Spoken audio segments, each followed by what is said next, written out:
Assalamualaikum warahmatullahi wabarakatuh. Selamat pagi pemirsa Sultan TV. Senang sekali saya Agus Maulana kembali hadir di hadapan Anda dalam acara bincang hari ini tentunya. Nah, pemirsa Sultan TV, mohon maaf sekali nih kita agak sedikit telat hujan tadi ya.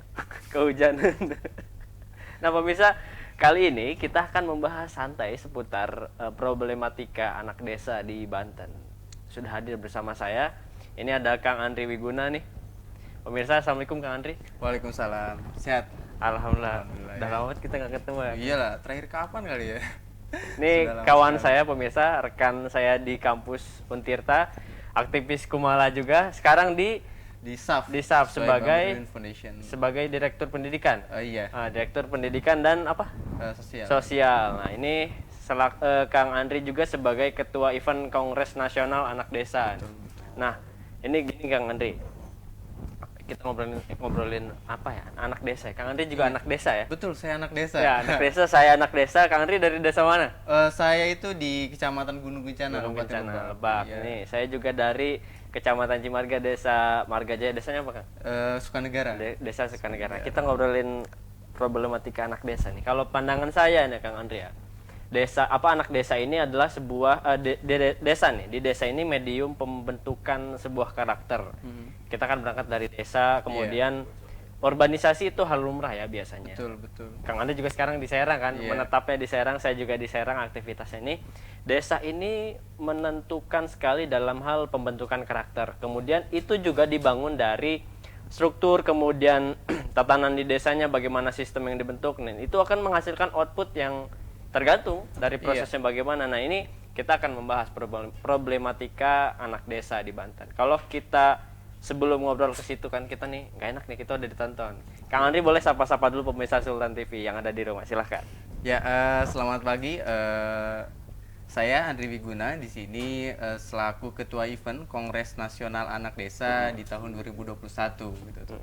Jadi memang kongres ini kita bagi tiga tahun Kang ya, 2021, 22 dan 2023. Itu kita bicara event dulu berarti Iya. ya. Sebelum ngomongin problematika nih, kita ngobrolin eventnya dulu. Kongres Nasional Anak Desa itu terdiri dari tiga tahapan. Betul. 3 tahapan ini orangnya sama atau beda? Ya sebenarnya bukan 3 tahapan sih ya. Bagaimana tuh? Jadi memang kita mungkin berbicara yang melatar belakang Ya. Jadi yang melatar belakangi Kongres Nasional Anak Desa itu karena keresahan kami semua dari SAF gitu, Cyber Foundation sebagai lembaga sosial, pendidikan, pemberdayaan dan pengabdian kepada masyarakat gitu tuh. Karena melihat problematika di desa sekarang ya.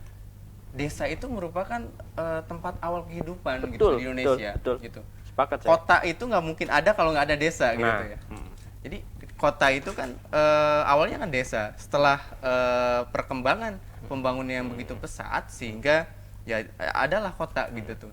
Tapi ya awal mula kehidupan itu pasti ada di desa. Artinya penyokong SDM tertinggi saat ini adalah pasti berasal dari desa. Betul. Itu juga yang membuat kultur Indonesia mudik itu menjadi fenomena yang sangat lumrah dan sangat luar biasa, fenomena Iya. mudik ya kan? Ya, betul. Kita kentara sekali pada saat Lebaran kemarin dilarang mudik itu sangat kurang dalam hal kultur di dalam hal apa ya?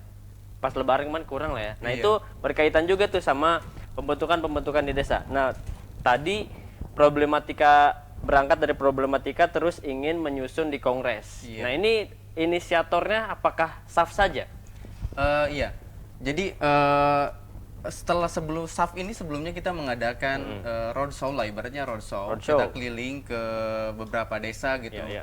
melihat problematika gitu. Jadi di sana itu kami menemukan bahwasanya desa ini kan banyak SDM-nya gitu, Ya, banyak sekali bahkan yang bisa kita angkat jadikan ekonomi di sana ya. Namun kebanyakan orang-orang yang sudah berpendidikan gitu tuh, yang sudah menetap di desa, yang sudah menetap di kota, itu kadang enggan balik lagi ke desa gitu tuh. Itu salah satu problematika desa Iya. juga ya. Terus lanjut, Kak. Nah, padahal di desa sendiri kan untuk pendidikan itu belum merata gitu tuh. Satu desa itu paling terdiri dari 2 atau 3 sekolah gitu untuk tataran SD. dan yang melanjutkan ke perguruan tinggi pun masih kehitung jari gitu tuh. Ya. Namun sekarang ini yang melanjutkan ke perguruan tinggi ini, dia itu tidak mau untuk balik lagi ke desa. Ya mungkin ada beberapa problem di sana. Problemnya mungkin dari infrastruktur. Terus ketika balik ke desa, apa yang bisa saya lakukan gitu untuk desa gitu tuh. Terus ya dari pendidikan. Selain tadi sekolahnya yang sedikit, juga tenaga pendidiknya pun ya masih kurang gitu tuh. Ya padahal anak-anak desa itu pasti kebanyakan pendidikan gitu tuh ya. Hampir di setiap perguruan tinggi pasti pendidikan ini menjadi lumbung bagi mahasiswa-mahasiswa gitu tuh. Namun mereka enggan balik ke desa ya karena salah satu faktornya itu faktor dari sekolah yang terbatas, terus yang kedua mungkin tidak bisa dipungkiri lah terkait masalah materi gitu tuh. Materi di desa itu mungkin dengan honorer ya mungkin 500.000 itu sudah kehitung cukup besar gitu tuh. Di desa tuh bisa survive dengan angka demikian. Iya. Betul. Nah, ini saya tertarik nih, Kang Andri. Tadi problematika sudah diangkat oleh kawan-kawan Kang Andri dan kawan-kawan SAF. Kemudian rencana terkait Kongres Nasional ini, anak desa ini apa yang akan diangkat, kemudian goal pointnya apa kira-kira? Ya, jadi kalau Kongres Nasional Anak Desa ini sebenarnya kalau kongresnya itu kan satu kali gitu ya, satu kali. Tapi yang lebih terpenting dari kongres ini adalah praknya. Nah, itu. Nah, pra kegiatan kongres ini. Contohnya di tahun 2021 itu mencakup Pulau Jawa dengan Bali, terhitung kurang lebih ada 6 provinsi nantinya. Nah, sekarang ini pada proses tahapan menuju kongres kami akan melakukan safari keliling gitu untuk menjaring aspirasi dari beberapa tokoh tentang keluh kesah bagaimana kondisi desa gitu tuh, terus menjaring isu-isu pula. Nah, setelah aspirasi terus isu itu kita dapat gitu tuh, kita akan bawa ke kongres. Nah, di kongres ini kita akan goal point-nya itu akan ngasih solusi gitu atau rekomendasi gitu kepada pembuat kebijakan gitu tuh, legislatif ataupun eksekutif gitu tuh. Jadi hasil dari kongres akan diberi ke pemangku kebijakan dan lain-lain. Berarti ada berkaitan dengan Kementerian Desa. Ya. Nah, hasilnya itu selain dikasih rekomendasi, ya ini pun sebagai pegangan buat kawan-kawan yang lembaga atau lain gitu, karena memang sekarang ini banyak sekali lembaga-lembaga yang fokus di desa gitu tuh ya. Ayo bersama-sama kita bangun desa ini gitu, karena ya kita tidak bisa mengandalkan pemerintah saja toh gitu tuh. Kita pun sebagai anak desa harus ikut andil bagian gitu dalam proses pembangunan di desa gitu tuh. Kalau sekiranya anak desa sendiri acuh terhadap desanya, ya mau siapa lagi yang membangun gitu tuh. Yang saya ingin tanyakan ini kan anak desa. Anak itu kan kalau tidak salah kisaran termakan oleh umur lah. Iya. Dan umur. Kisaran kita udah bukan anak-anak kan, udah masuk remaja menuju dewasa. Betul. Nah, ini kenapa dikatakan anak desa? Artinya terbatas dong. Kenapa tidak putra desa dan lain sebagainya? Gimana? Sebenarnya anak di sini itu kalau misalnya kita berbicara tentang undang-undang, melihat undang-undang tentang anak, ya anak itu dari dalam kandungan sampai usia 18 tahun itu anak gitu tuh. Namun anak desa di sini itu merupakan suatu diksi gitu yang merujuk pada perjalanan kehidupan bangsa Indonesia. Meliputi masa lalu, masa sekarang dan masa yang akan datang. Jadi semua kalangan itu ya walaupun saya mungkin sudah usianya bukan anak-anak secara undang-undang, ya biar gimana pun ya saya anak desa. Gitu. Iya, asli desa, anak desa. Nah, jadi anak desa itu kalaupun orang tua gitu tuh, selagi dia berasal dari desa ya dia anak desa, harus akui itu. Iya, betul. Siapapun anak desa, meskipun sudah dewasa jadi tetap anak desa. Nah, ini saya ingin menanyakan lagi soal Kongres Nasional Anak Desa ini. Ini nasional ya? Nasional, artinya bukan hanya di Banten. Betul. Yang pesertanya kemungkinan anak-anak asli desa. Betul. Enggak semuanya, masih gimana ya? Ini anak desa tuh kayak gimana nih? Kategori peserta saya bingung. Apakah anak sekolahan? Anak SD, SMP, SMA, boleh dijelaskan Kang Andri? Silakan. Sebagaimana saya bilang tadi, ya anak desa di sini merupakan dari semua kalangan umur gitu. Jadi sekiranya dalam kongres itu, ya mungkin kalau misalkan kita bawa anak-anak seusia SD atau SMP mungkin tidak bisa ngasih pandangan Ya, gitu. ya, ya, Nah, ya. tapi anak-anak ini kita libatkan dalam proses penjaringan aspirasi tentang isu. Kita tanyakan gitu tuh, apa sih keluh kesah mereka gitu tuh. Kita rangkum, kita analisis. Nah, tapi tetap di kongres itu nanti yang akan berdiskusi gitu, FGD kan, metodenya ini nanti di Kongres Nasional Anak Desa itu ada FGD gitu tuh. Nanti ya tokoh-tokoh yang memang dia berasal dari desa gitu dan fokus untuk memperhatikan desa gitu tuh. Ini berarti sudah mulai tahap persiapan, ini udah mau tahun 2021 nih kan. Iya. Nah, sejauh ini SAF dan Kang Andri dan SAF sudah bergerilya ke berapa desa? Ya, di Provinsi Banten sendiri kita ke setiap kabupaten kota sudah mulai bergerilya gitu tuh. Iya, iya. Terus kemarin pun itu di Lampung, bahkan Lampung ini kan masuknya ke zona barat ya. Jadi Iya. zona barat itu di tahun 2022 Pulau Sumatera kemarin sudah deklarasi, kita sudah bentuk relawan di Wah, sana gitu tuh. Jadi ya kalau misalkan hanya mengandalkan SAF saja mungkin akan kesusahan Ya, gitu. betul. Disinilah kami merangkul kawan-kawan yang memang memperhatikan desa gitu, peduli ya terhadap desanya untuk mengajak menjadi relawan gitu dan membantu menjaring aspirasi yang ada gitu, isu-isu yang Nah, ada. ini saya yang ingin tanyakan juga. Ini kan saya anak desa. Iya. Ada hal menarik menurut saya. Ini bagaimana cara bergabung dengan SAF? Atau ikut membantu mensukseskan Kongres Anak Desa ini, Kongres Nasional Anak Desa ini, gimana caranya? Ya, kalau SAF itu kalau misalnya ditanya cara bergabungnya, selagi ada kemauan dari dalam diri sendiri gitu untuk ikut membangun desa gitu, ya ayo kita bareng-bareng gitu. Jadi langsung aja, jadi tidak ada proses rekrutmen yang jelas. Ya rekrutmennya itu ya dengan ada itikaf dari diri sendiri untuk membangun desa, ayo kita bersama-sama gitu tuh. Nih, kita tadi soal Kongres Nasional skip dulu lah. Iya. Saya lebih tertarik isu problematikanya yang Betul, diangkat. betul. Tadi berangkat sebelum kan kata Kang Nanti tadi, Kongres itu hanya puncak. Betul. Yang paling penting itu proses bagaimana bergerilya, membangun isu, menumbuhkan rasa memiliki tiap dari anak desanya. Ini problematika di Banten nih, anak desa. Kang Andri juga anak desa, saya anak desa. Apa yang dirasakan Kang Andri selaku anak desa asli gitu ya? Di Banten ini bagaimana kondisinya? Secara umum dulu. Nanti kita beda satu persatu. Oke. Secara umum di desa sekarang itu sedikit susah untuk berkembang gitu. Jadi pemuda-pemuda yang memang punya kemampuan gitu, dalam arti punya kemampuan, ketika dia pulang ke desa dia agak susah berkembang karena ada beberapa faktor gitu pendukung.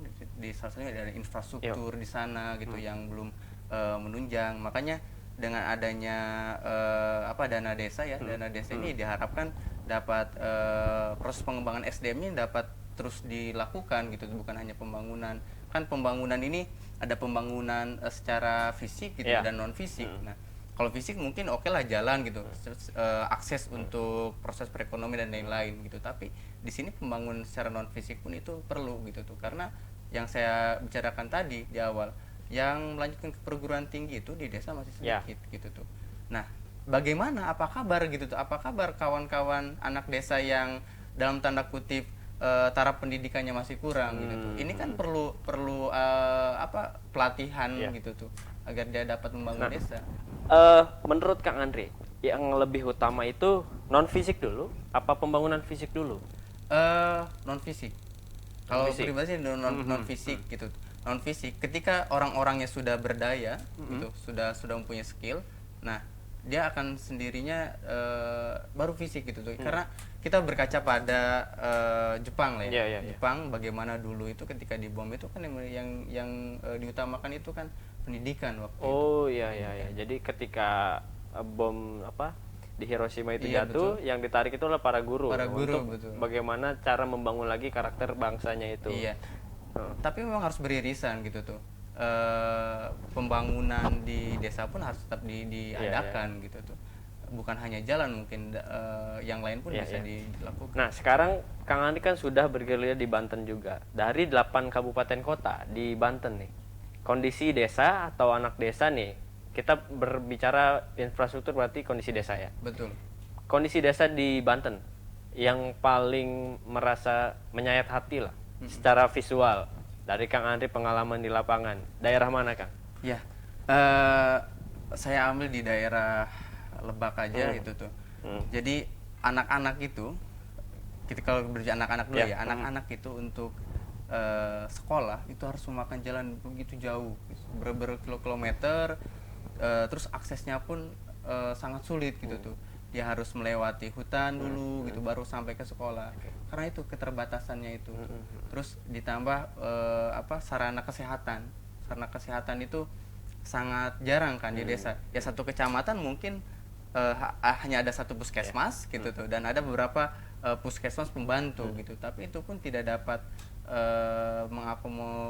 mengakomodasi masyarakat atau anak desa di sana. Nah, saya tertarik tadi soal statement Kang Andri bagaimana. Ini Kang Andri taruhlah salah satu contoh anak desa yang sudah memiliki potensi, tapi saya bilang katakan Kang Andri akan sulit berkembang di desa. Kang Andri sendiri mungkin merasakan itu karena tadi hambatan dari anak desa ketika sudah pulang akan sulit berkembang karena banyak persoalan di desa yang tidak dikatakan melar karet, tidak bisa langsung dipangkas dan langsung selesai, atau katakan tidak bisa langsung berevolusi. Banyak persoalan-persoalan yang caruk marut lah katakan. Nah ini betul.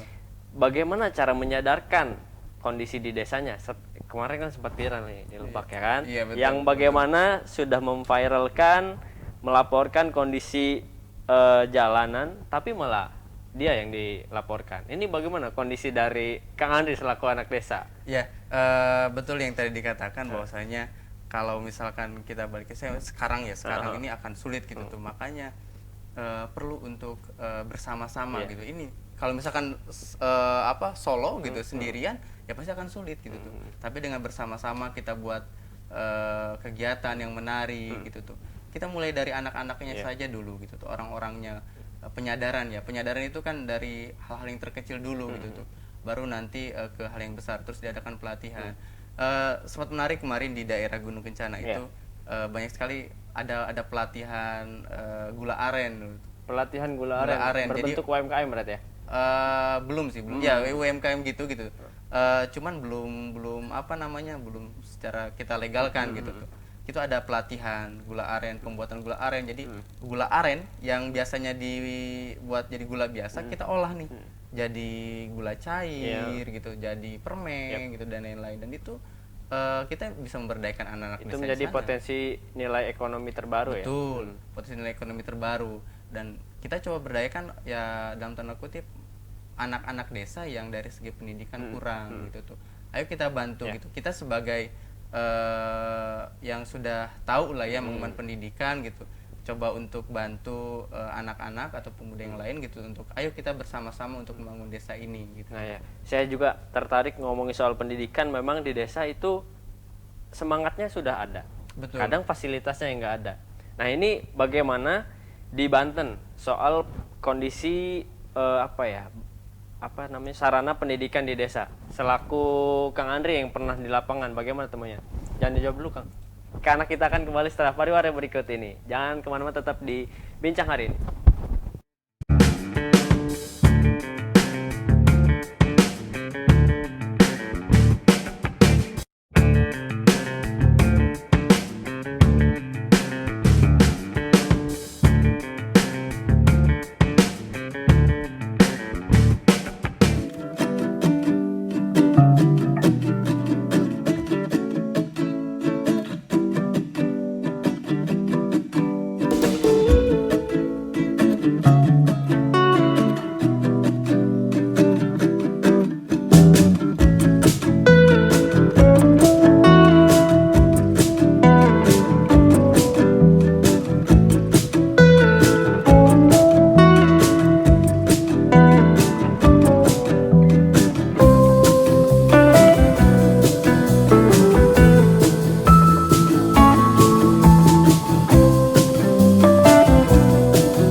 Terima kasih pemirsa, masih di Bincang hari ini kita masih ngomongin problematika anak desa. Tapi sebelum lanjut, saya ingin mengingatkan kembali pemirsa, jangan lupa subscribe YouTube channel kita sultantv.co.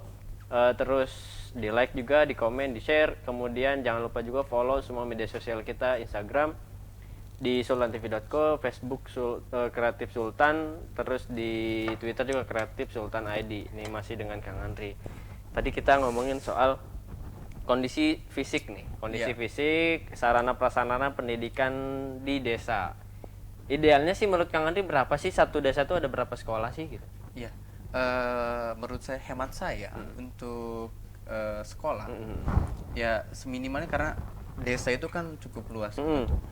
Dari tiap jenjang pendidikan itu ada gitu, SD, SMP, SMA gitu. Di satu kecamatan sekarang SMA itu paling hanya ada 4-5 gitu tuh ya. Itu yang SMA negerinya. Swastanya itu jarang, di desa jarang gitu ya. Di kota Serang mungkin banyak sekali ditemukan gitu ya. SD aja sampai banyak sekali ya, beratus-ratus gitu. Depan rumah keluar pintu langsung SD. Langsung SD gitu ya, ada SDIT gitu kan, banyak ya segala macamnya. Tapi di desa ini yang bisa diandalkan hanya SD negeri gitu. Dan itu pun sangat miris sekali gitu. Kayak saya ambil contoh yang di daerah Pandeglang, itu masih ditemukan. Di desa mana tuh? Di daerah Mana? Kecamatan Pulosari. Oh, Pulosari. Tinggi ya. Iya, Pulosari gitu. Itu kan masih jauh di sana itu tuh. Terus aksesnya jauh, terus keterbatasannya di sana dari segi kelas gitu tuh yang masih kurang gitu tuh. Bahkan kemarin pun pas di Cigesal lagi tuh, di Cigesal itu kan ada pembangunan tol ya. Ada pembangunan tol itu tuh di desa Cimayang kalau saya. Desa Cimayang di sana, Cimayang. Pas ini tol gitu tuh, ini sekolah gitu tuh. Ke gusur? Enggak gusur. Jadi pas sekali. Jadi ketika ibaratnya ya anak ke belakang sekolah ya udah tol gitu tuh. Kemungkinan kalau sudah terpakai tolnya berisik ya pas. Berisik gitu tuh. Dan saya kemarin sempat diskusi gitu dengan kepala sekolahnya, dan itu nggak dipindahkan. Nggak dipindahkan gitu tuh. Sekolahnya sudah jauh gitu tuh. Terus dengan tol itu kan pasti tidak kondusif lah gitu. Ini yang saya khawatirkan nih Kang Andri. Ini opini saja ya, opini saya. Ini yang saya khawatirkan, hambatan ke depan. Bagaimana pembentukan karakter-karakter di anak desa. Kadang ada yang tadinya semangat untuk sekolah, karena nggak ada jadi malas. Kemudian udahlah, daripada sekolah mending kerja. Nah, mindset ini yang saya rasakan adalah menjadi lingkaran setan yang tidak bisa keluar dari situ. Baru lulus SD sudah melanglang buana pergi keluar kota. Ya mungkin profesinya ala kadarnya lah, yang tidak bisa menunjang taraf ekonomi kesehariannya. Dan bagaimana cara membangun sebuah mindset itu, menghancurkan mindset seperti itu, kemudian membangun mindset baru bahwasannya pendidikan itu penting. Kadang anak desa tuh tidak ada sosialisasi soal itu. Iya betul. Ya kalau peribahasa lama sih, sekolah itu cukup biar nanti jualan nggak ditipu. Itu gitu kan. Yang penting bisa matematika, 1+1 gitu ya. Bisa baca gitu tuh, bisa nulis, yang penting itu. Ya itulah paradigma baru, paradigma lama gitu tuh, yang itu harus dirubah gitu tuh.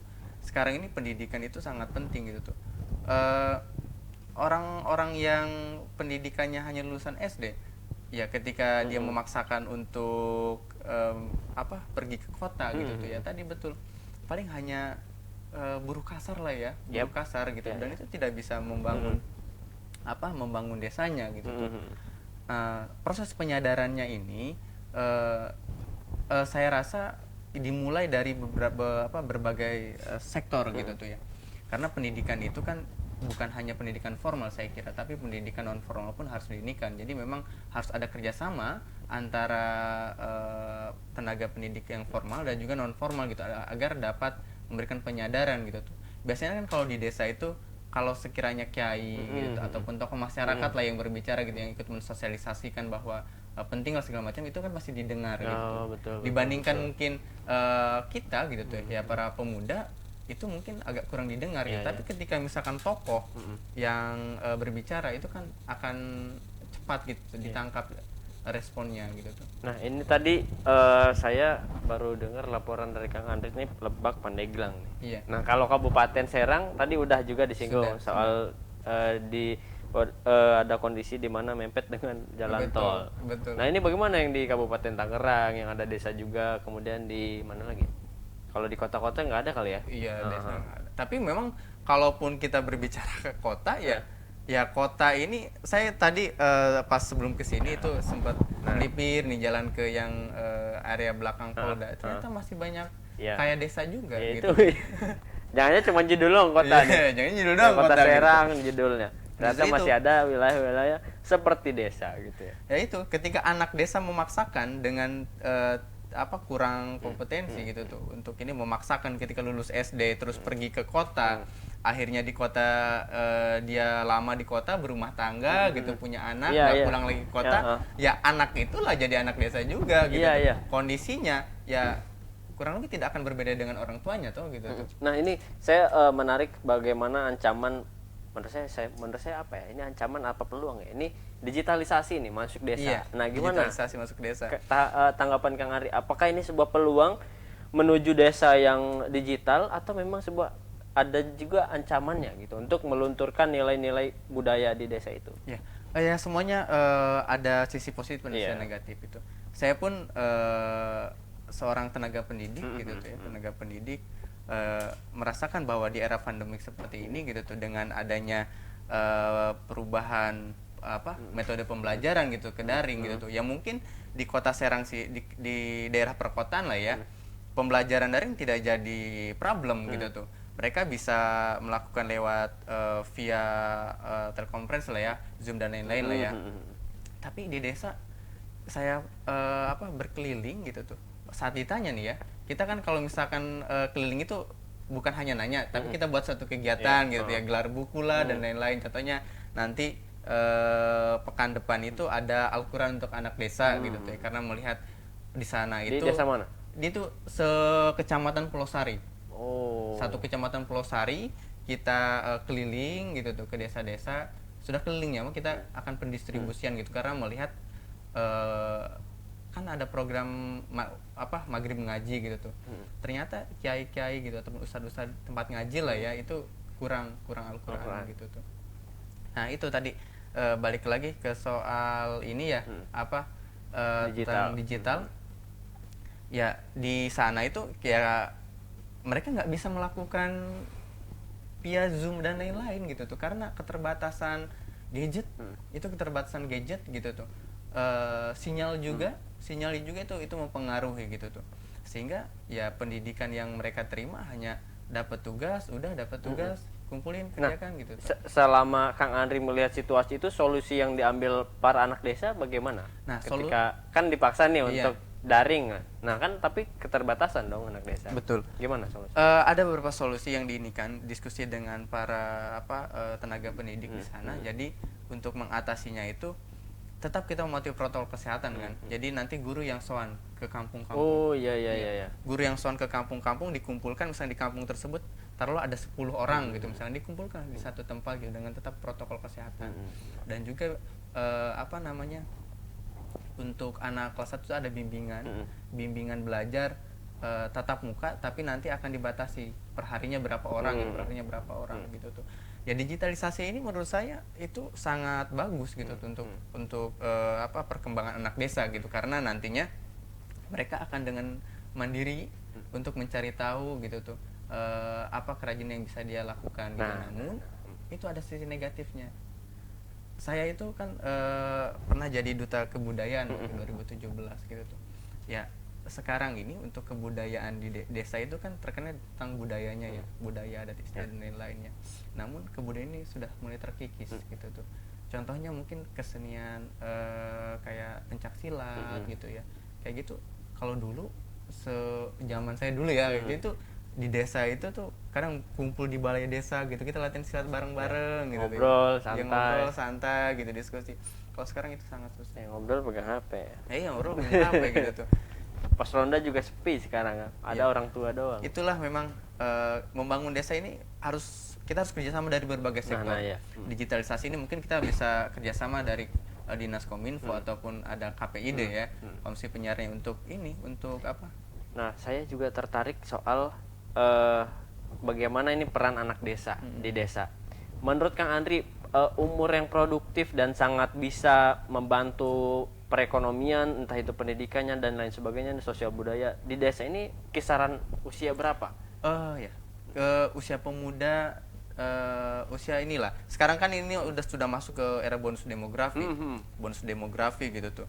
Jangan sampai bonus demografi ini menjadi bencana. Ya, malah jadi apa, numpuk, nggak Iya, jelas numpuk, ya. nggak jelas gitu. Jadi inilah aset-aset kita gitu, anak-anak kita harus dikasih pemahaman gitu, pendidikan yang layak gitu, yang bagus, agar nanti ketika dia masuk ke usia produktif gitu, kisaran 20 gitu, 30, ya dia bisa mengembangkan desanya gitu tuh.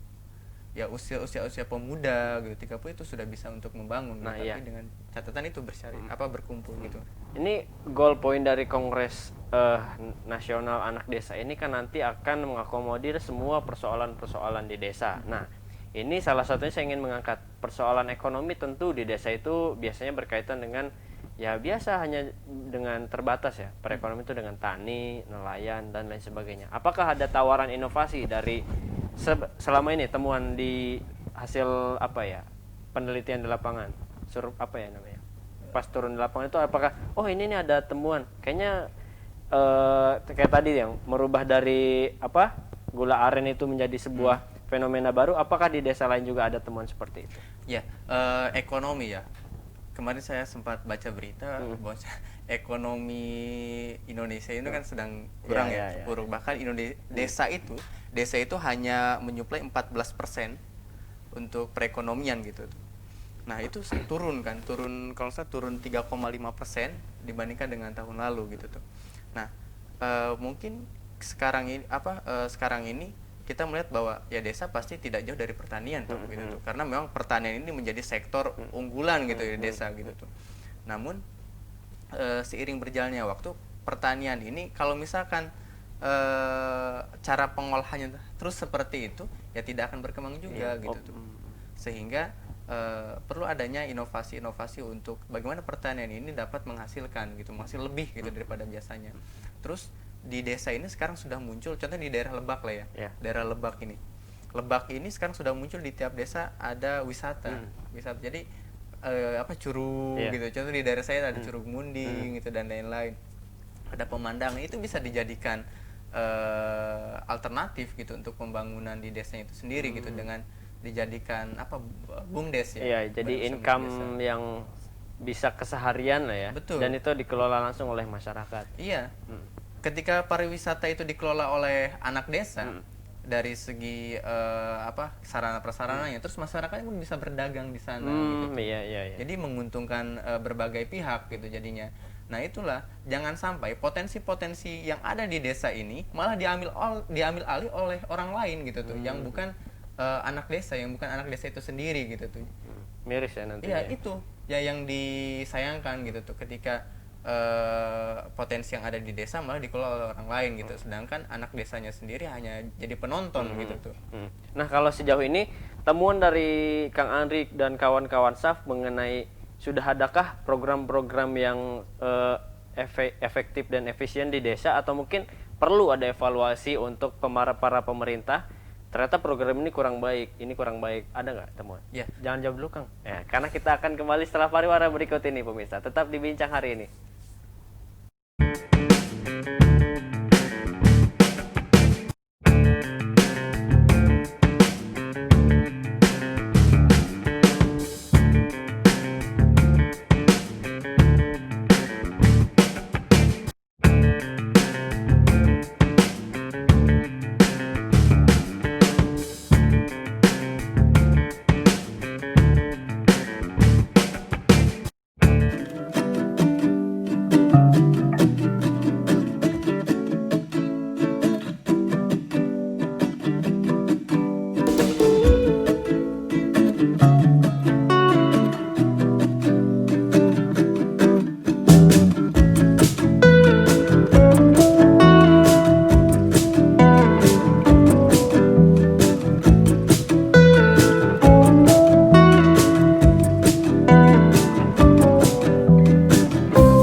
Terima kasih pemirsa, masih dibincang hari ini bersama saya Agus Maulana dan masih dengan Kang Andri nih. Kita lanjut nih, tadi ngobrolin soal bagaimana sejauh ini temuan dari kawan-kawan SAF dan Kang Andri sendiri yang sudah bergerilya, belusukan ke desa-desa, temuannya bagaimana nih?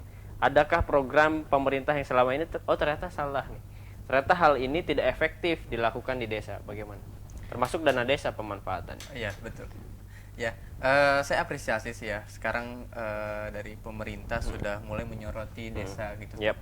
Makanya di setiap kegiatan gitu, seperti kemarin itu ada dari di Dispora gitu tuh mengadakan pelatihan gitu. Dispora mengadakan pelatihan. Iya. Dispora Banten. Dispora Banten itu mengadakan pelatihan di desa gitu terkait sablon gitu tuh, cara menyablon. Jadi bahkan dikasih alatnya.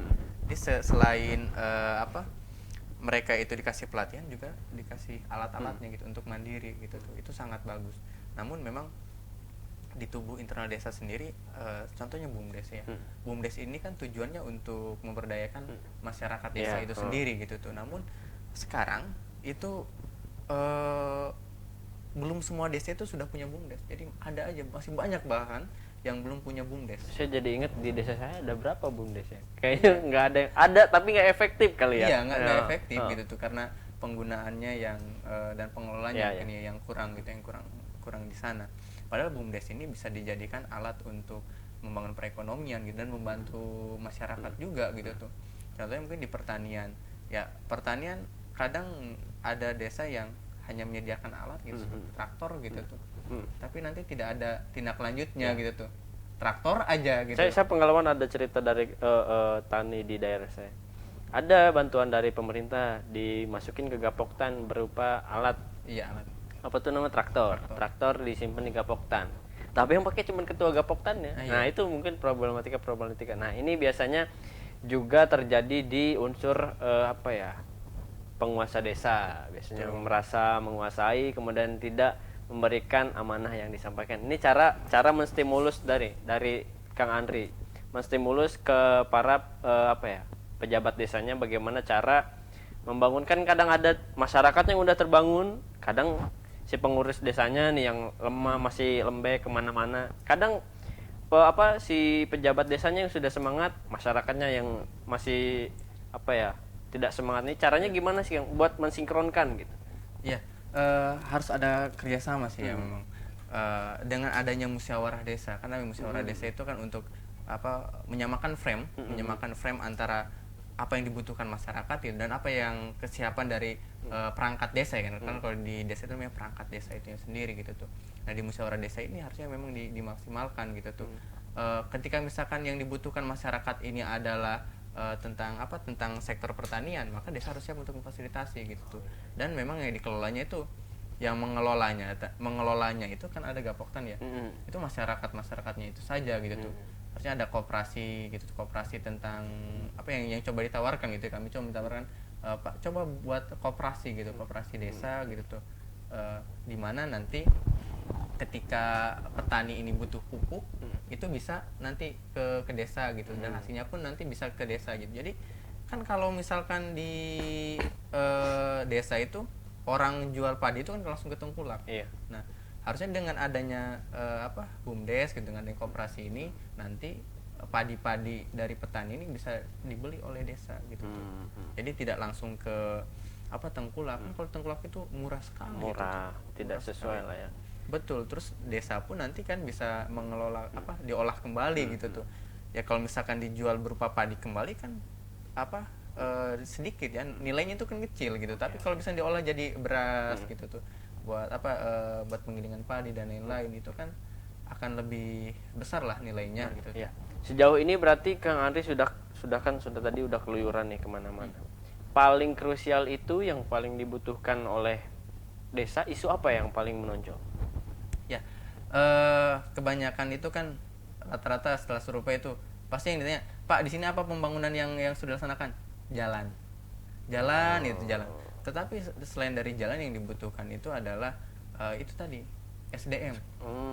SDM yang diinikan. Jadi jalan memang penting gitu, karena itu akses gitu tuh. Tapi kalau penyadaran ke SDM-nya ini nih, ke masyarakatnya ini yang penting juga gitu. Jangan sampai diabaikan lah gitu tuh.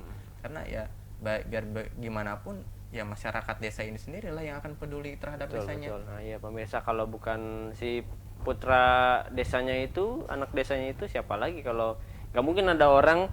Jadi gini kan, logikanya kata Kang Andri, kalau ada orang luar datang ke situ, itu bisa dipastikan tidak murni untuk membangun desanya, kecuali itu asli dari desanya. Misalkan Kang Andri dari Gunung Kencana ya, Iya. balik ke Gunung Kencana, ya memang untuk pengabdian bentuknya. Kecuali saya bukan orang Gunung Kencana, ke Gunung Kencana ada apa nih gitu pasti. Meskipun seperti itu. Nah, ini apa ya? Cara membangunnya juga tidak mudah mungkin ya Kang. Betul. Tidak perlu berapa tahun Kang idealnya nih untuk terus bergerilya kayak Kang Andri dan Saf memberikan pemahaman-pemahaman bagaimana cara membangun desa. Kira-kira berapa tahun? Ya inilah kenapa Konsistensi. kemudian kongres ini kami buat Ya. jenjang 3 tahun, karena kalau sekiranya kami buat 1 tahun, ini 1 tahun 2021 semua provinsi lah 1 tahun.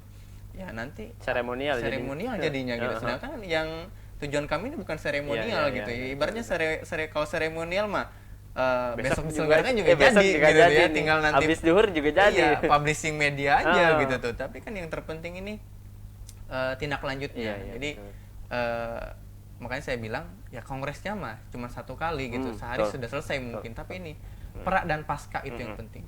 Pra dan pasca. Pra ini kita penjaringan isu gitu tuh. Apa problem-problemnya? Oke.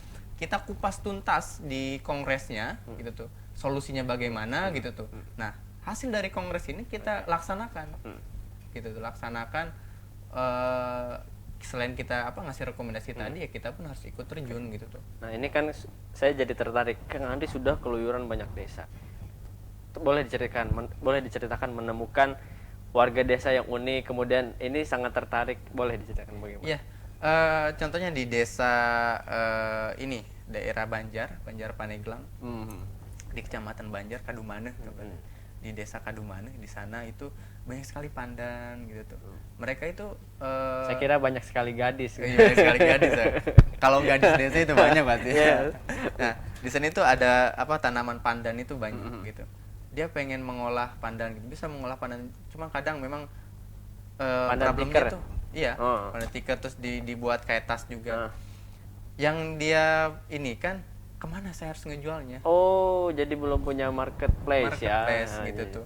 Nah inilah gunanya digital tadi. Iya, iya. Harusnya desa itu bisa lebih memanfaatkan ke sana gitu dengan penjualan market online Iya. gitu ya. Si dan pejabat desanya kemana tuh?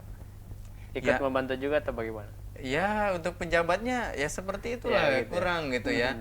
Ya, saya pun sudah coba tawarkan bikin aja bumdes, bumdes terkait. Oh, belum ada bumdes di sana. Oh, belum. Oh iya, itu mungkin jadi kendalanya. Jadi kendalanya itu belum ada bumdes gitu karena alimnya gitu belum ada yang mengelola. Iya. Mengelola. Nah, ketemu sama ibu-ibu juga nggak pas keluyuran tuh? Iya, ke banyak desa-desa? lah. Nah, biasanya Ibu-ibu keluhan dari- ibu-ibu kan beda nih, Kang. Iya. Apa tuh biasanya keluhan ibu-ibu?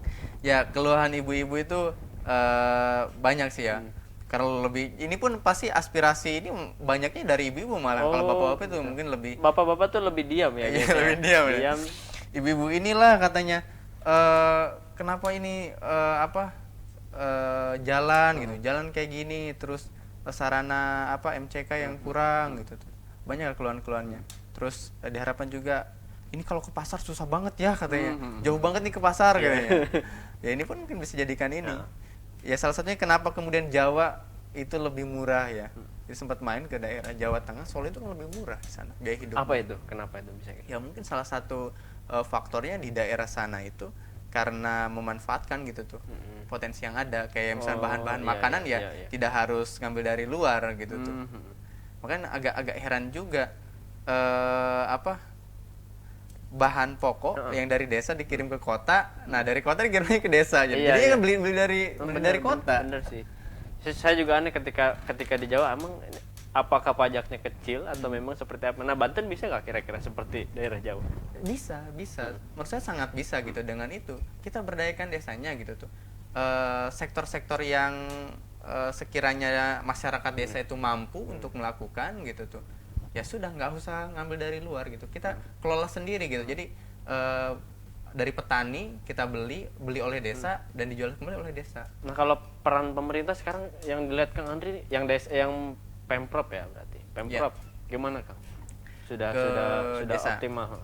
Ya kalau misalkan berbicara optimal ya belum sih Belum ya? Tapi kalau misalkan menyorot ke desa itu sudah ada gitu tuh. Bahkan sekarang itu kan sudah ada namanya SDGs ya, Sustainable Development Goal gitu tuh, di mana itu menjadi pedoman. Ada, kalau tidak salah ada 18 itu menjadi pedoman dana desa gitu tuh, agar dana desa ini dapat Efektif ya? betul.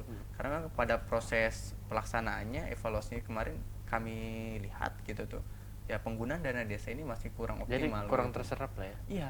Kalau mungkin terserap ya pasti terserap lah, satu apa Iya. sekian banyak itu kan banyak ya, menurut saya besar sekali gitu tuh ya. Terserap tapi yang nyerap bukan masyarakat kali ya. Ya iya gitu. Penggunaannya sih ya. Iya, penggunaannya. Iya, penggunaannya. Takut ada Bapak Jaro nonton. Iya. Pak Lurah. Pak Lurah. Pak Lurah. Lanjut, Kang. Penggunaannya itu tuh yang kurang optimal gitu tuh. Jadi tidak mengarah ke ini. Ya infrastruktur sih oke gitu, tapi itu menurut saya SDM juga harus diperhatikan lah. Oke, Gitu. oke, oke. Ini Kang, kita nggak kerasa nih udah 1 jam ngobrolin Oh soal iya ya. ngobrolin soal problematika. Memang kalau problematika itu banyak ya. Apalagi betul. Kang Andri asli dari anak desa, pasti ngerasain langsung bagaimana dari sejak lahir hingga saat ini. Wah, ternyata desa tuh banyak banget kekurangannya. Nah, kayak gitu. Kalau berbicara problem sih memang pasti banyak Iya, ya. betul. Masalah-masalah itu pasti banyak gitu. Bukan hanya di desa, bahkan di daerah perkotaan pun ya banyak gitu tuh problem. Desa dengan masalah desanya, kota Iya, dengan masalah kotanya, gitu. betul, betul. Nah, terakhir Kang, Solusi gitu tuh. terakhir boleh closing statement kepada pemirsa Sultan TV bagaimana entah itu harapan atau bagaimana ntar event Kongres Nasional Anak Desanya, silahkan. Ya, anak desa itu harus mampu bersaing dan mengasah kemampuannya untuk menjadi anak yang unggul gitu. Terus dapat mempertahankan kampung halamannya dari berbagai desakan-desakan dari luar gitu tuh. Sehingga desa itu tetap menjadi ulayat bagi kehidupan dulu, sampai jadi biar terus berkembang lah ya. Jadi pegangan lah ya. Pegangan betul. Pegangan kehidupan gitu, karena di desa itu kompleks sekali gitu tuh. Kebudayaan di sana masih ada dan itu harus tetap dipertahankan gitu. Betul. Sekarang sebenarnya kalau desa mengembargo diri kan bahasa kerennya kan. Sebenarnya kota tuh ketar-ketir ya.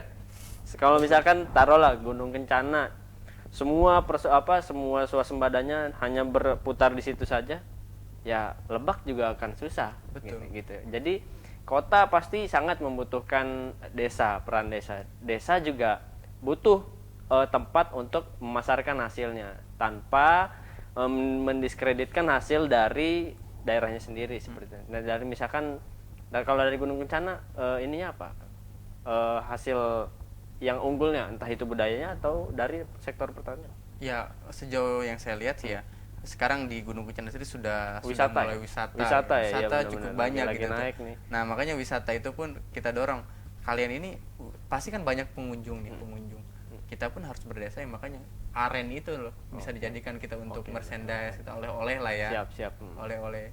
Karena tapi kadang memang di daerah saya pun ya wisata itu hanya musiman. Itu problemnya. Di desa itu musiman karena pengelolaannya yang kurang. Sip. Kita nggak bakal beres nih kalau ngobrolin problematika. Memang masih gatel sih ya ngobrolin problematika. Makanya kita punya solusi nih. Iya. Dari problem ini kita ada solusi yang coba ditawarkan melalui Kongres Nasional Anak Desa ini. 2021 tuh bulan apa? Desember. Jadi 2021 itu zona tengah mencakup Desember berarti masih setahun lagi ya? 1 tahun. Desember 2021 itu zona tengah, Pulau Jawa dan Bali. 2022 itu zona barat, Pulau Sumatera, Riau, Bangka Belitung lah, area-area Sumatera. Terakhir di 2023 itu zona timur, Kalimantan, Sulawesi, Nusa Tenggara, Papua. Siap, sukses terus eventnya. Jangan kapok, kapok juga ke Sultan TV. Kita akan ketemu lagi di lain waktu. Ngobrolin problematika anak desa juga. Nah, pemirsa, itu obrolan kita bagaimana problematika anak desa terutama di Banten. Nah, pemirsa, saya Agus Maulana pamit undur diri bersama kru yang bertugas. Mohon maaf apabila ada kekurangan. Assalamualaikum warahmatullahi wabarakatuh.